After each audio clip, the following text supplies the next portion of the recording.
Jawa Tengah ini. Sufiani namanya Desti, pemilik warung kelontong ini.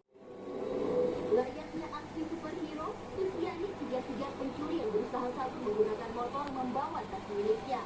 Bahkan Sufiani sempat terjatuh dan terseret motor pelaku sejauh 10 meter saat melakukan pengejaran Desti.